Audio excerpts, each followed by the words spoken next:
Buenos días a todas, a todos, a todas. Me llamo Carlos Eduardo, soy antropólogo de la Universidad Federal de Goiás. Bueno, primeramente me gustaría decir que mi español no es muy bueno, entonces estoy estudiando todavía. Espero que en la próxima vez que venga acá puedo hablar un poco mejor, ¿sí? Pero entonces, bueno, primeramente también me gustaría agradecer muchísimo a la Secretaría de la Diversidad de la Intendencia de Montevideo, a Diego Sempol, a Andrés Escaliola, así como la Cooperación Española en Montevideo, al Fondo de Población de las Naciones Unidas y todas las instituciones y las personas que están actuando en este ciclo tan interesante, tan importante que está ocurriendo ahora y todo. Bueno, voy a hacer una introducción leyendo una parte del texto porque es un poco mejor para mí, ¿sí? Y después voy a poner los slides con algunas partes y voy a intentar hablar sin leer, ¿sí? Bueno, estoy investigando cuestiones relacionadas a género, sexualidad, edad, generación, hasta mi maestría, que también fue en antropología, claro. Bueno, entonces en mi doctorado empecé a estudiar, a investigar hombres mayores en la ciudad de San Pablo. Bueno, en verdad estaban entre 45 y 70 años de edad. Y en primer momento me interesaba analizar cómo estaban viviendo su sexualidad en el proceso de envejecimiento. Bueno, entonces cuando empecé a hacer esta investigación, empecé también a analizar lo que se decía sobre la vejez y en la intersección con género, sexualidad, las identidades sexuales de género. Entonces, bueno, en Brasil todavía no tenemos una cosa llamada gerontología LGBT, como por ejemplo existe en Norteamérica, en algunos países de Europa, por ejemplo, en Australia ahora también, en Nueva Zelanda. Bueno, pero tenemos hoy una especie de protogerontología LGBT, perdón. Bueno, estoy hablando en LGBT porque es la sigla, ¿se dice sigla acá? Sí. Es la sigla que se convencionó, pero nosotros todos sabemos que la sigla es muy más amplia que eso. Bueno, entonces puedo decir que hoy en Brasil hay una protogerontología LGBT. Y entonces, bueno, lo que voy a hablar hoy es es un análisis preliminar sobre la gerontología LGBT que empecé a investigar en Norteamérica. Bueno, estuve allá por un año durante mi doctorado para hacer un periodo allá en la Universidad de California en Santa Cruz. Entonces, cuando estaba allá, conocí a una institución llamada Open House, que es una institución que se interesa y procura, no sé, busca trabajar con lo que ellos llaman de LGBT Elders.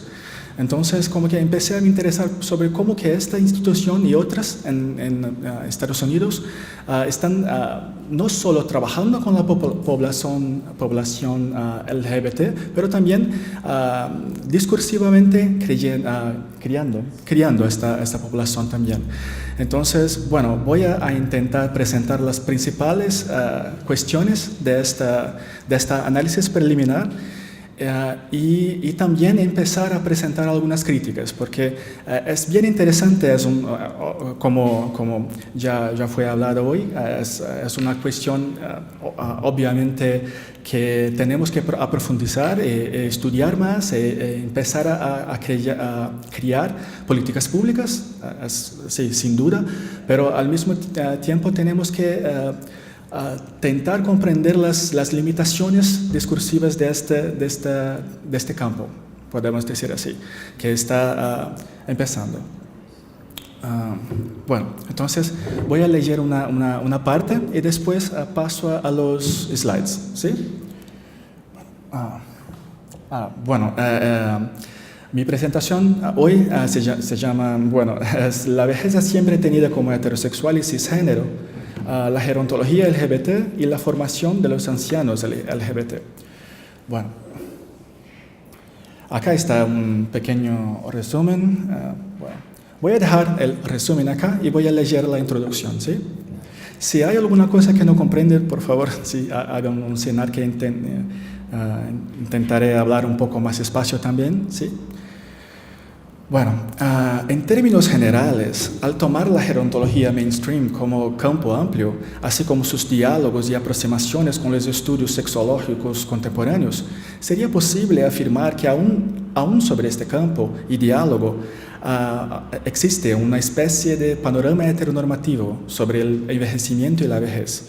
Es una de las cosas que estoy empezando a debatir, es claro. Panorama que tiende a borrar deliberadamente del horizonte de las preocupaciones analíticas y políticas las prácticas erótico-sexuales, así como las identidades sexuales y de género de viejos y viejas que decidan de ciertas referencias normativas cuanto a género y sexualidad. Bueno, esta presentación, por lo tanto, busca presentar una mirada antropológica y crítica a las principales dinámicas del desarrollo de un pujante campo de producción de conocimiento, que es, el cual ha investigado por algunas décadas los procesos de envejecimiento de lesbianas, gays, bisexuales y transgéneros. Este campo, aún relativamente poco conocido en Brasil y en América del Sur como un todo, ha sido llamado gerontología LGBT. Mi interés de esta manera reside en presentar y contextualizar las principales tendencias de este campo. En términos generales, al tomar esta gerontología mainstream como campo amplio, hay una borradura de la multiplicidad de las experiencias de vejez. Entonces, en términos generales, ¿cómo puedo decir? En términos generales hay un sujeto de la gerontología que en términos generales acostumbra ser pensado como y trabajado también. Estoy hablando en este momento de la gerontología mainstream, sobre todo en la América del Norte, ¿sí? Bueno, entonces hay muchas complejidades cuanto a la gerontología también. Bueno. Pero en términos generales se piensa y se trabaja con muchos, ¿cómo puedo decir? Viejos y viejas que en términos generales son pensados como... ¿Heterosexuales?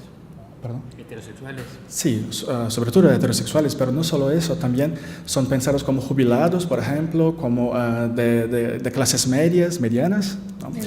Medias, eso. Entonces, hay varios... bueno, voy a intentar quedarme en el texto que es un poco mejor. Perdón. Déjame ver. Bueno, voy a quedar en el texto. Bueno, en este sentido, es importante considerar que el campo de la gerontología social ha tendido históricamente a estudiar grupos familiares, especialmente individuos heterosexuales, caucásicos, relativamente bien educados, de clases medias. En ese encuentro y abordando la constitución del saber del campo del saber gerontológico en la India, el antropólogo estadounidense Lawrence Cohen, por ejemplo, afirma que es el jubilado del sexo masculino, y podríamos añadir heterosexuales cisgéneros, que tiende de hecho a informar el viejo universal como sujeto en la gerontología o de la gerontología, en términos generales, claro. En las últimas décadas, sin embargo, investigadores de las áreas de la gerontología social, ciencias sociales y de psicología y servicio social y de otros campos disciplinares interesados en los momentos más avanzados de la vida, comenzaron a estudiar, desafiando lo que veían como un vacío sobre la cuestión, las posibles configuraciones y desafíos en el caso de las mujeres, y desafíos sobre la complejidad y la diversidad de la vejez, sobre todo de las experiencias de vejez de poblaciones que no se conciben como heterosexuales o transexuales, o transgéneros, perdón. Bueno, una cosa que es interesante con saber también es que este campo de la gerontología social en Norteamérica no es un campo muy reciente.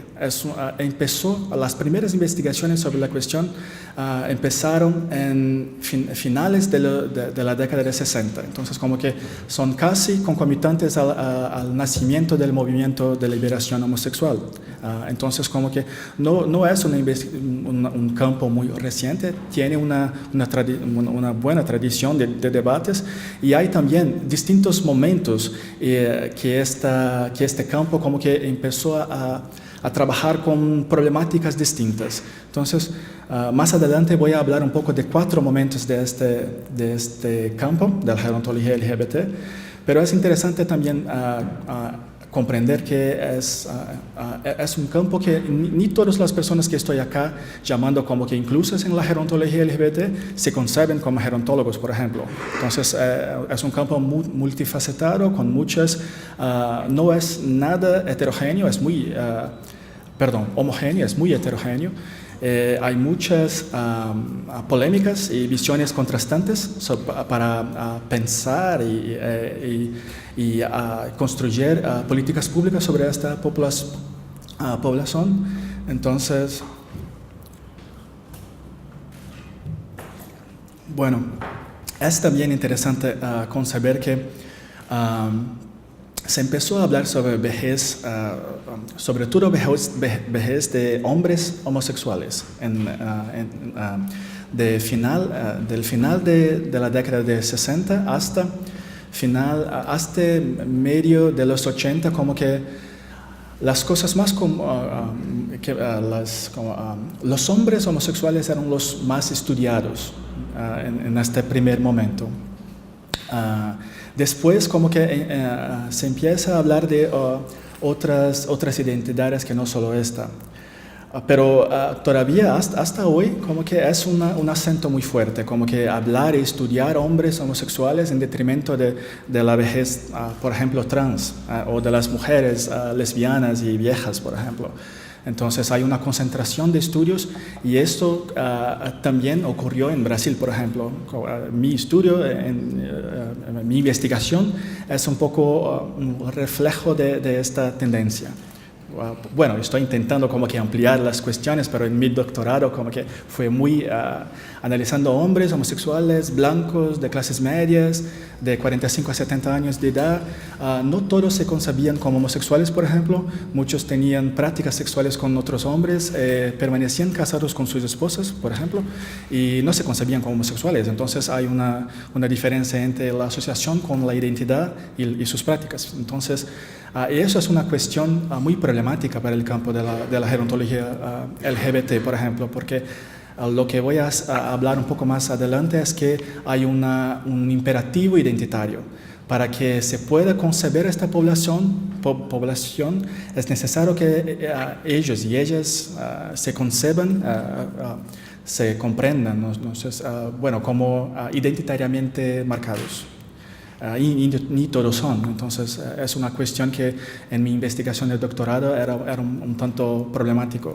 Analizar a mi público, por ejemplo, con la manera como ellos acostumbraban ser retratados y analizados en este campo. Bueno, hay una cuestión muy interesante también que incluso es hablada por muchos, es investigada por muchos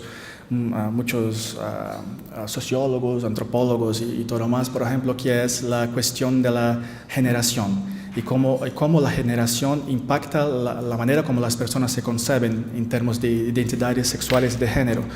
Entonces, por ejemplo, los hombres más mayores en mi investigación, por ejemplo, tendían en términos generales a no se conceber como homosexuales. Y es interesante, por ejemplo, hay sociólogos, hay un sociólogo acá, Ernesto Mejía, por ejemplo, que está investigando y está hablando, por ejemplo, de la identidad homosexual como muriendo, como que se findando, se reconstruyendo. No sé si es el término correcto, pero Por ejemplo, los jóvenes de hoy probablemente no van a se conceber de la misma manera como o los jóvenes de mañana, por ejemplo, no van a conceberse como gays necesariamente o inescapablemente. Entonces, como que es una cuestión que este campo todavía no ha reflexionado tanto sobre estas cuestiones de las transformaciones sociales en términos de las identidades y todo más. Porque un riesgo, por ejemplo, es que los más mayores, por ejemplo, en mi investigación, que no se concebían como homosexuales, o que algunos necesitarían de políticas públicas, sí, sin duda, pero ¿cómo iban a ser considerados como un público legítimo por este campo si solo se puede accesar a estas personas una vez que ellas se consideren, por ejemplo, homosexuales y todo más? Bueno, ¿se puede comprender hasta ahora, más o menos? Gracias.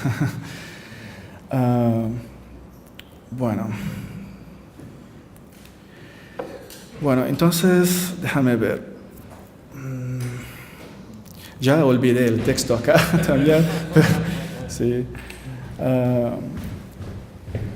Bueno, entonces voy a hablar de dos cuestiones. Empecé a hablar sobre esto que yo estoy llamando de un imperativo identitario, que es necesario que el viejo y la vieja LGBT, por ejemplo, se conceba como identitariamente marcado. La otra cuestión también es lo que empecé a hablar un poco ahora, que llamo de un de un imperialismo generacional. Por ejemplo, eso es una cuestión que me parece muy importante porque las personas que trabajan con estos y estas viejas, por ejemplo, tienen que conceber que las diferencias intergeneracionales marcan concepciones muy importantes. Entonces, yo me pegaba pensando cuando estaba en porque yo trabajé por un tiempo como voluntario en la institución que hablé un poco más cedo, que hablé antes, por ejemplo, la Open House. Trabajé allá como voluntario por 6 meses para conocer un poco y no hice una investigación, solo trabajé allá, no hice ninguna entrevista ni nada. Pero ellos, por ejemplo, están en San Francisco, en California, que es una ciudad que todos sabemos que hay una tradición LGBT muy fuerte de los movimientos de liberación homosexual y todo.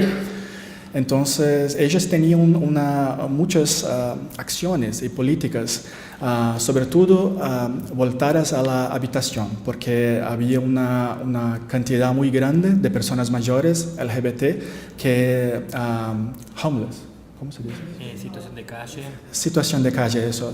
Entonces, bueno, era una cuestión, y también porque había una gentrificación muy fuerte en la ciudad, entonces las personas no podían pagar por una habitación y todo más. Entonces, esa era una cuestión que ellos trabajaban mucho. Entonces, estaban como que intentando construir un edificio con más de 100 habitaciones para estos viejos y viejas, entonces, está casi terminado ahora. Pero había muchas otras cuestiones también que acostumbraban a hacer. Por ejemplo, había un programa que llamaban de Friendly Visitors, porque muchos de esos viejos y viejas decían que estaban muy solitarios, que no tenían muchos amigos. Muchos de sus amigos, por ejemplo, habían morido en la época de la crisis epidémica del VIH, en los 80 de la SIDA, VIH-SIDA. Entonces, bueno, esta es una cuestión que estaba muy presente y también estaba muy presente en mis entrevistados, las personas que trabajaron conmigo, mis interlocutores durante mi doctorado también. Como que decían que la lida con... ¿Cómo se dice luto? Luto, también. Sí, la lida con el luto era una cuestión muy fuerte desde jóvenes, entonces, y había afectado muy fuertemente sus redes de apoyo social. Entonces, en la cuestión de la vejez y la necesidad del cuidado, eso era una cuestión que empecé a trabajar en mi doctorado, que era uno de los capítulos de mi tesis. Todavía no he publicado, todavía casi nada de eso, pero entonces estos hombres y mujeres y personas trans. Y, bueno, en Open House había un acento muy fuerte en los hombres homosexuales y las mujeres también lesbianas, pero no tanto en personas trans. Entonces estaban empezando a hacer un trabajo un poco más, pero estaba muy inicial todavía. Entonces es una cuestión que tanto en Open House cuanto en otra agencia en los Estados Unidos, pero yo todavía no he tenido mucho contacto, pero voy a hacer una investigación allá en mediados de 2018 que se llama SAGE, que es una agencia en Nueva York. Ellos tienen una tradición más larga. Empezaron a trabajar con viejos y viejas LGBT en 1977, entonces casi un montón de tiempo. Entonces, bueno, tienen una tradición muy más larga. Bueno, pero, bueno, déjame ver.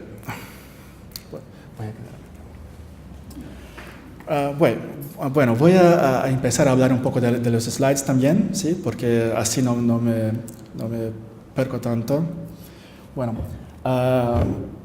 tenemos que concebemos en la antropología, la sociología, las ciencias sociales en general, los momentos del curso de la vida como momentos profundamente plásticos, históricamente, culturalmente y todo más. Entonces, lo que concebemos hoy como vejez no necesariamente va a permanecer siendo concebida de esta manera en las próximas décadas. Por ejemplo, hay una transformación muy fuerte. Entonces, estas nociones como vida, muerte, tiempo, edad, generación, cuerpo, infancia, preadolescencia, juventud, vida adulta, mediana edad, vejez, todos son conceptos que son muy plásticos, están en continua transformación. Hay muchos historiadores sociales y sociólogos, antropólogos y antropólogas, claro, que están trabajando con estas nociones e intentando demostrar que no son fixas, no son determinadas solamente porque es cuestiones biológicas y todo más. Bueno, y hay también ahora, cuando se habla sobre vejez en la gerontología mainstream, por ejemplo, hay cuestiones que están empezando a ser habladas, a investigadas, y hay publicaciones recientes, por ejemplo, hablando sobre la sexualidad en la vejez, porque por mucho tiempo algunos investigadores acostumbraban decir, por ejemplo, que había un mito de la vejez asexual, que los viejos y las viejas no tenían, o que no era importante hablar de esas cosas, que eran cuestiones personales, individuales, que no eran relevantes. Entonces, bueno, pero esta es una cuestión que está cambiando muy rápidamente en la gerontología.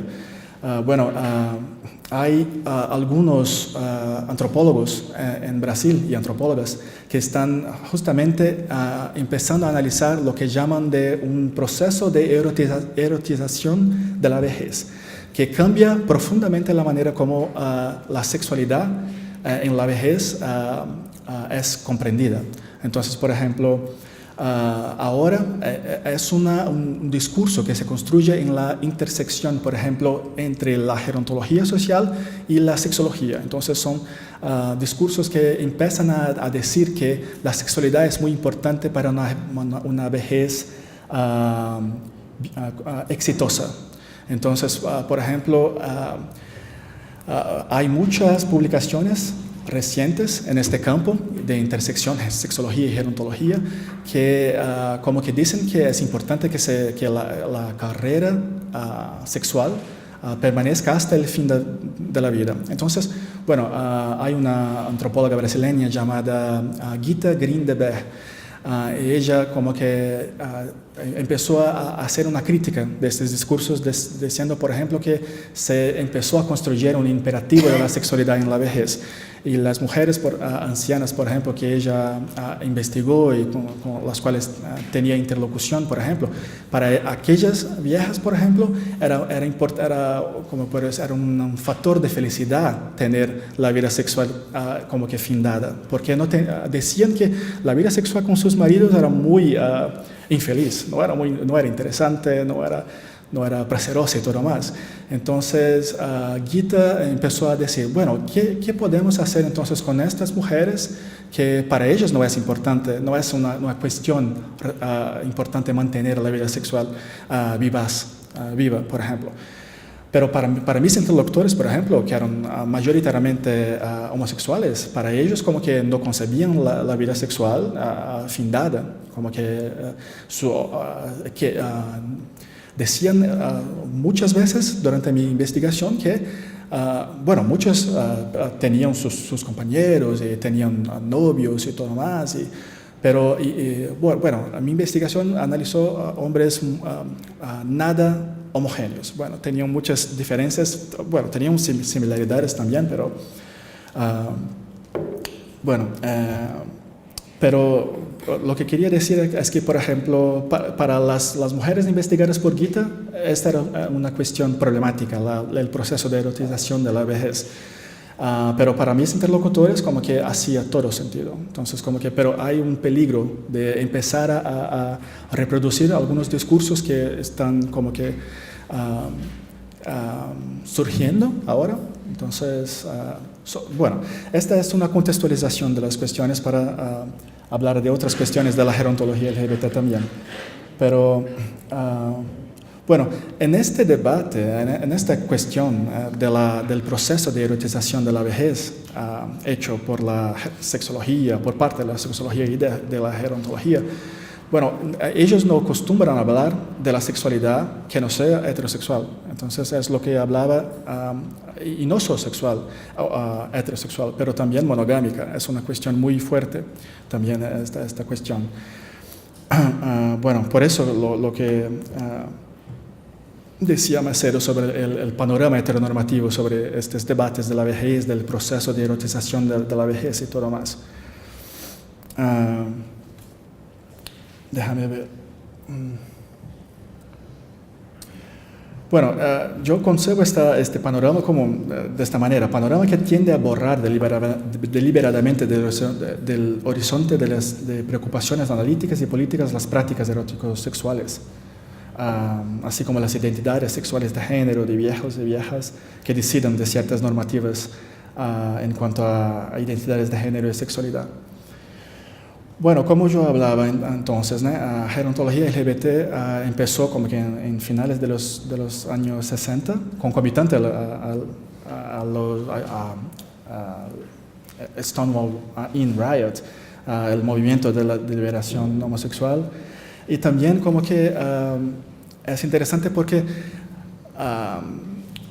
empezó allá, pero ahora las personas que están como que, muchas personas que están escribiendo sobre la cuestión son, en las últimas décadas, son la generación llamada de baby boomers, que nacieron más o menos de los 45 hasta los 64 más o menos. Es una generación como que muy amplia.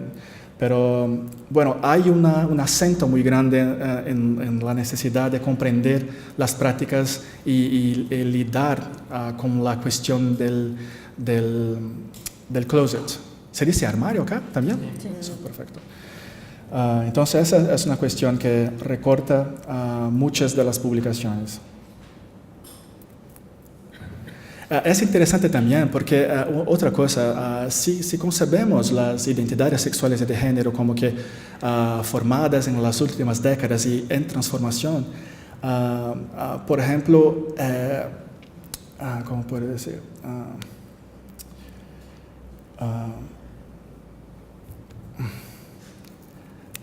Perdona, déjame ver cómo voy a decir eso.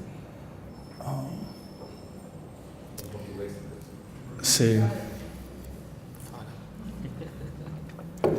Bueno, es la primera vez que tenemos la conformación, podemos decir, de una vejez que puede vivir la vejez como que abiertamente, con las identidades sexuales de género abiertas y públicas. Entonces es un momento que así como Andrés también habló, por ejemplo, es que tenemos un envejecimiento de la población muy acentuado, en Brasil también. Por ejemplo, en 2030 vamos a tener más de 30 millones de personas ancianas. Entonces, como que tenemos sí, que hacer investigaciones y pensar conjuntamente sobre los desafíos de estas poblaciones, sobre todo si pensamos que una parcela significativa se concebe o puede se asociar a identidades LGBT. Pero bueno, voy a empezar ahora entonces a hablar sobre, bueno, hay 4 momentos que yo pude encontrar en esta literatura de la gerontología LGBT. Entonces, estos 4 momentos son un tanto cronológicos. Bueno, entonces el primer momento ocurre del final de los años 60 hasta el final de los años 70 más o menos. Bueno, entonces había esta centralidad de la atención a los hombres homosexuales en los primeros debates, y había también una cuestión que hasta creo que Andrés ha comentado alguna cosa ahora cuando abría la sesión, que es la hipótesis del envejecimiento acelerado. No sé si ustedes conocen la hipótesis, pero una de las cuestiones en este primer momento en la literatura era decir, por ejemplo, que diferentemente de los hombres heterosexuales, los hombres homosexuales acostumbraban decir que eran concebidos y se sentían como más viejos más temprano. Entonces, como que en los 30, 35 años, por ejemplo, a veces eran o decían que se sentían como que desvalorizados eróticamente y que, bueno, que eso había esta primera hipótesis de que en los hombres homosexuales la vejez y el envejecimiento era diferente de la contrapartida heterosexual, por ejemplo. Entonces, esta era una primera premisa muy fuerte en el primer momento de la literatura. Una devaluación erótico-sexual y también un proceso de exclusión progresiva de los espacios de sociabilidad tradicionales de las comunidades LGBT. Bueno, en partes, esta cuestión de la exclusión de estos espacios acostumbraba a ser una cosa que mis interlocutores en San Pablo también acostumbraban decir, que no se sentían mucho voluntad, ¿cómo se dice? Cómodos, exacto. No se sentían muy cómodos más en esos espacios y empezaban a hacer como que fiestas privadas, invitaban a sus amigos en sus casas, hacían otras cosas porque no se sentían más bienvenidos en estos espacios. Bueno, otra cosa que el primer momento en esta literatura empezó a decir también, y algunas de estas cuestiones permanecen hasta hoy en la literatura, otras fueron contestadas. Como esta hipótesis del envejecimiento acelerado hoy está muy criticada. Pero una cuestión muy interesante ya en el primer momento, por ejemplo, era la idea de que muchos de estos hombres, porque en el primer momento eran prácticamente solo hombres, que la literatura solo hablaba en el primer momento sobre hombres homosexuales. Pero en aquel momento hablaban, por ejemplo, que había muchas veces un proceso de crisis con la familia de origen. Entonces, como que rompimientos, no se hablaba más con los padres o hermanos y todo más. Y eso era una de las cuestiones que, según la literatura, como que empezaba a ser las redes de apoyo social más frágiles para procesos, por ejemplo, de problemas de salud o para procesos, para cuestiones de la vejez y el cuidado. Bueno, este fue en términos muy generales cuestiones que estaban presentes en las primeras publicaciones en la literatura. el segundo momento, pero en términos generales, el primer momento fue una visión muy negativa de la vejez, del proceso de envejecimiento de hombres, de varones homosexuales, por ejemplo. El segundo momento fue muy diferente, fue casi opuesto. Por ejemplo, se empezó a decir que en términos generales los hombres homosexuales tenían se intentaba hacer una deconstrucción de los estereotipos negativos acerca de la vejez de hombres, varones homosexuales. Entonces empezaron a construir dos hipótesis. La primera, la de que los varones homosexuales serían en verdad no viejos, serían precocemente viejos. En verdad serían jóvenes por más tiempo, porque no tenían los marcos biográficos que en términos generales los hombres heterosexuales tenían que pasar para que se sintieran más viejos. Por ejemplo, muchos de estos hombres no tenían hijos, no eran casados, por ejemplo, entonces no se sentían por ejemplo, más mayores, por ejemplo, como hombres, varones heterosexuales, por ejemplo. Entonces, la sensación era de una subversión de las expectativas normativas acerca del curso de la vida. Entonces, de una mayor libertad. Entonces, otra hipótesis también incidente en este primer momento de la literatura fue la hipótesis de la competencia en crisis de los hombres y también de las mujeres lesbianas más viejas, por ejemplo. Lo que es esta competencia en crisis, por ejemplo, la lida con el proceso de salida del armario, por ejemplo, de asumir sus identidades sexuales fue un proceso inicial tan traumático que los tenía preparado a estos hombres y mujeres, por ejemplo, para lidiar con otros procesos de crisis a lo largo de la vida.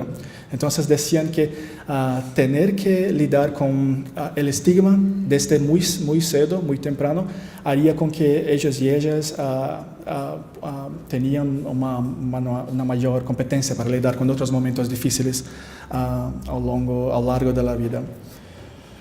Entonces, en términos generales, este segundo momento de la literatura ocurrió en los años 80, y fue llamado de gerontología Gay Positive Gerontology, gerontología del envejecimiento gay positivo, alguna cosa así. Bueno, hubieron algunas publicaciones con este teor muy positivo, como que el escenario no es tan negativo así, las cosas son muy mejores de lo que pensábamos inicialmente y todo más. Y los viejos y viejas LGBT, por ejemplo, en el caso homosexuales, hombres homosexuales y mujeres homosexuales también. No tanto, en este momento no había una discusión sobre personas trans en los 80, casi nada. Como que solo en uno de los artículos que yo leí, por ejemplo, es que yo vi como que en un parágrafo, como que muy rápido, casi nada, pero este momento, por ejemplo, he visto por momentos más, por varios críticos contemporáneos, como un momento que no permitía, por ejemplo, la creación de políticas públicas, porque todo está muy bien, no hay ningún problema, las personas están lidiando con su vejez y envejecimiento muy bien. Entonces, ¿qué tenemos que hacer? No hay nada a hacer. Entonces, esta fue una cuestión muy criticada, por ejemplo, porque según estos críticos, por ejemplo, habría una borradura, por ejemplo, de los problemas que muchos viejos y viejas encontrarían en sus vidas.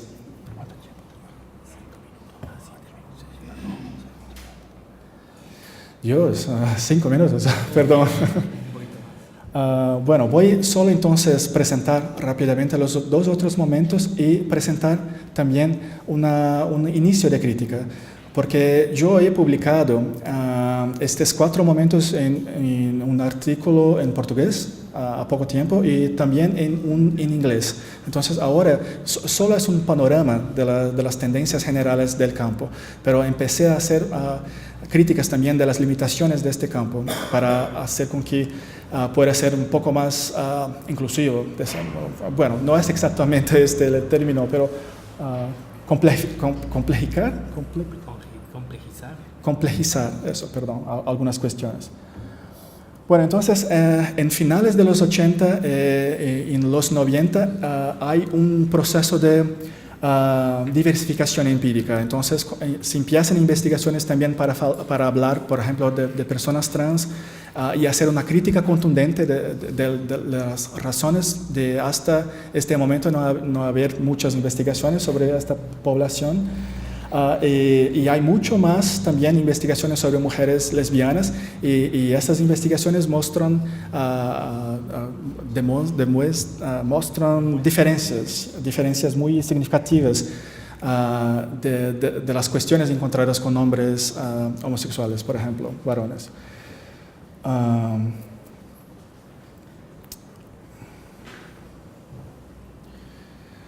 Bueno, entonces en el cuarto momento es lo que llamo de un giro pragmático. Este cuarto momento empieza en finales de los 90.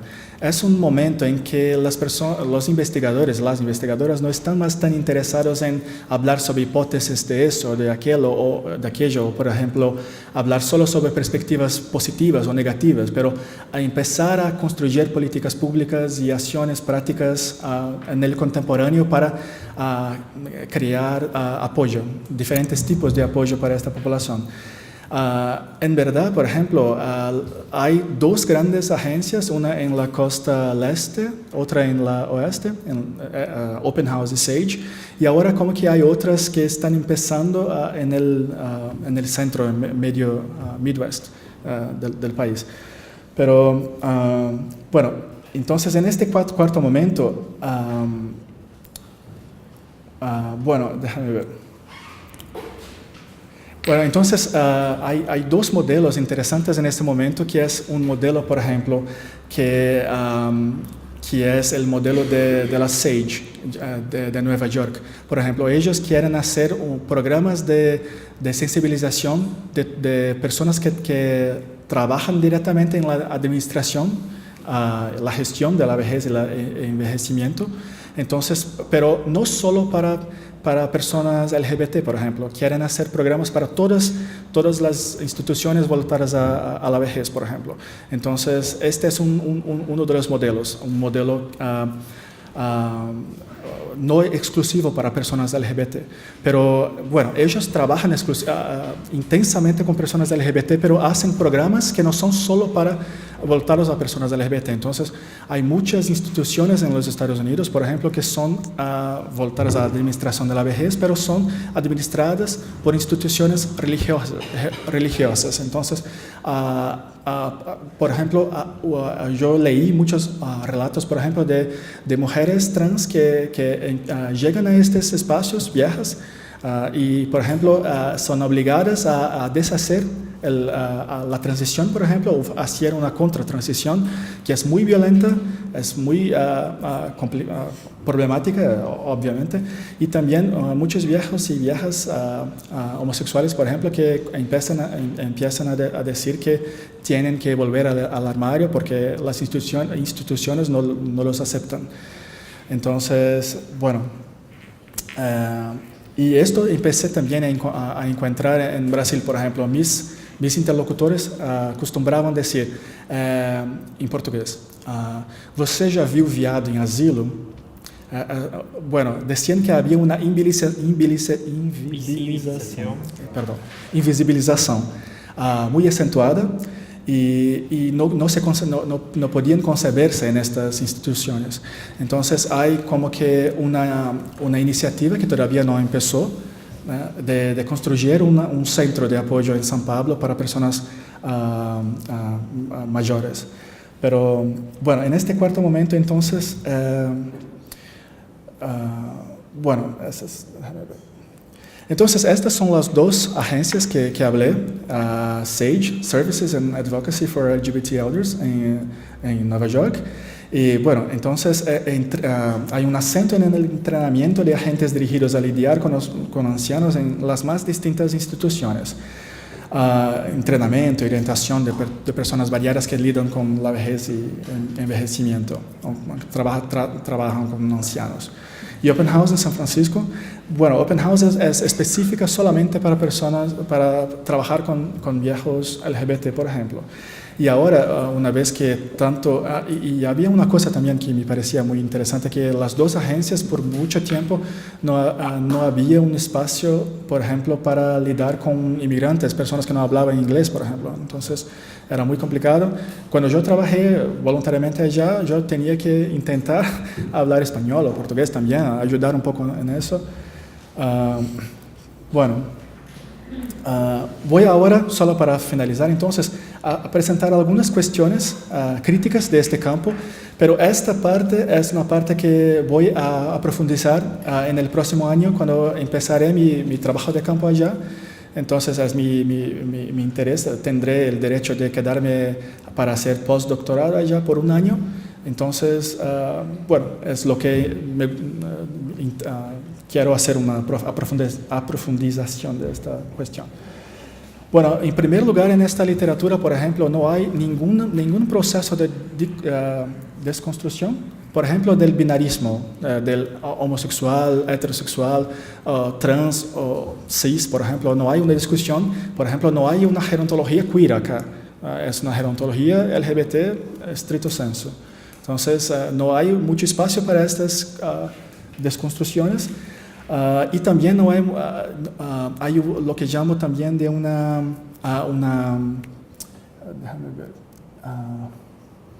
hay un acento en la diferencia, por ejemplo. No hay una problematización de las posibles comunalidades de las experiencias de envejecimiento de personas, por ejemplo, heterosexuales y homosexuales. No sé si me explico muy bien, pero la cuestión es que el acento es más por la diferencia do que analizar las cuestiones eventuales en que es posible concebir comunalidades. La otra cuestión es la cuestión que yo hablaba en el comienzo, en el inicio de la habla, por ejemplo, la cuestión del imperativo hereditario. Por ejemplo, había uno de los artículos que leí para hacer la revisión, por ejemplo, en que el investigador hablaba todo el tiempo de un hombre de 85 años de edad que no se concebía como homosexual, ¿no? Porque incluso, por ejemplo, tenemos que conceber que la identidad homosexual, como sabemos en el contemporáneo, es un constructo también de los movimientos de liberación homosexual. Entonces, los hombres, por ejemplo, las personas que no vivieron este momento, es muy probable que no van a se concebir tan fácilmente de esta manera en términos identitarios. Entonces, en todo el artículo, él hablaba, por ejemplo, que el problema era que el hombre no se concebía como homosexual. Si se concebiera, sería feliz, tendría una vejez feliz. Entonces, es un poco problemático la concepción y la manera de construcción de una buena vejez. Hay una construcción que es también un tanto prescriptiva. Lo que se puede, para que se tenga una vejez bien sucedida o exitosa, es necesario ser abiertamente homosexual, por ejemplo. Entonces, eso es un imperativo problemático para muchos de estos y estas viejas, por ejemplo. Esa era una cuestión que no había una crítica hasta pocos años. Ahora está empezando a surgir unos artículos y investigaciones en esta dirección.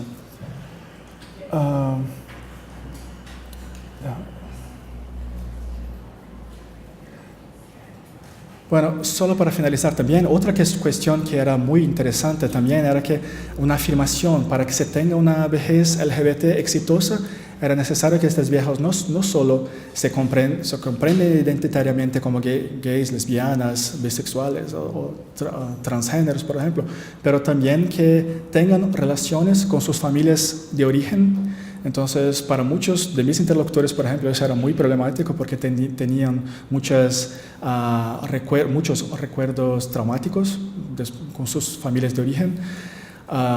Y decían también que hay un acento en esta literatura también a decir que hombres, mujeres, personas trans que permanezcan en relaciones estables, sobre todo se casan, oficialmente serían también más fácil, tendrían una vejez más exitosa. Entonces, la cuestión marital, permanecer casado, la cuestión identitaria, bueno, esas son algunas cuestiones que están surgiendo ahora que construyen una imagen de lo que sería una vejez exitosa, LGBT exitosa. Entonces, esta es una cuestión que yo tendré que investigar un poco más también, pero bueno, también creo que vamos a tener un espacio para hacer otras preguntas más adelante y permanecer dialogando. Bueno, son algunas cuestiones y me gustaría agradecer nuevamente la posibilidad de hablar para todos y todas y bueno, seguimos dialogando.